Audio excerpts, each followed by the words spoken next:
20 साल पहले क्या हुआ था ये हम आपको बताते हैं। इसी तरह की कैफियत थी, इसी तरह की महाजराई थी हुकूमत, नवाज शरीफ साहब की हुकूमत और अदलिया के दरमियान। और इसके बाद क्या हुआ? इसके बाद 28 नवंबर 1997 को सुप्रीम कोर्ट पर हमला हुआ। वो हमला क्यों हुआ, वो नौबत क्यों पेश आई, वो हमला कैसे हुआ, आज के इस प्रोग्राम में आपको बताएंगे।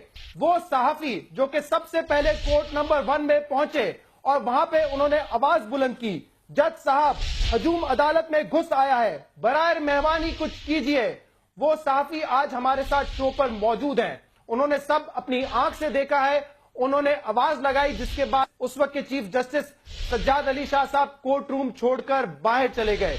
वो सहाफी हमारे साथ मौजूद हैं, उनसे हम जानेंगे कि उस दिन क्या हुआ था और ये जो कंटेम्प्ट ऑफ कोर्ट का केस था नवाज शरीफ साहब के खिलाफ, वो क्यों इस नौयत तक पहुंच गया था कि सुप्रीम कोर्ट पर हमला करना पड़ा था पाकिस्तान मुस्लिम लीग नून के वर्कर्स और लीडर्स को।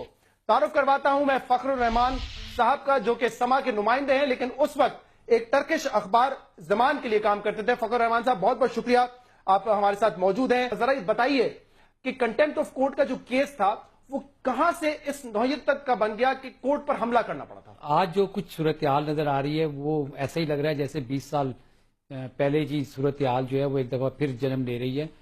उन दिनों में भी ऐसा ही था कि एक तो जो सुप्रीम कोर्ट का 11 रुकनी बेंच था 93 में, वो नवाज शरीफ की हुकूमत को उसने बहाल किया था, लेकिन उसमें एक जज सज्जाद अली शाह थे जिन्होंने डाइसेंटिंग नोट, इख्तलाफी नोट लिखा था। तो मियाँ साहब जो हैं वो एक खलिश जो थी वो उनके जहन में थी 93 से, वो खलिश 93 से।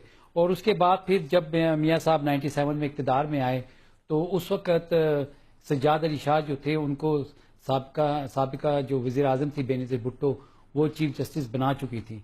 लेकिन आते ही उनकी जानिब से जब स्पेशल ट्रायल कोर्ट्स का मामला जो था वो किया गया और जिसकी अपॉइंटमेंट एक अल जिहाद ट्रस्ट केस का फैसला भी आया था और मियाँ साहब ने एक तकरीर की थी और उसमें जो उस वक्त उनकी सज्जाद अली शाह के साथ खलिश चल रही थी उसके हवाले से उन्होंने कुछ ऐसे जुमले कहे थे जिसके बायस जो था वो तौहीन अदालत के जुमरे में आया। चीफ जस्टिस सज्जाद अली शाह ने उसका नोटिस लिया और उनको कंटेम्प्ट नोटिस जो था वो जारी किया गया था।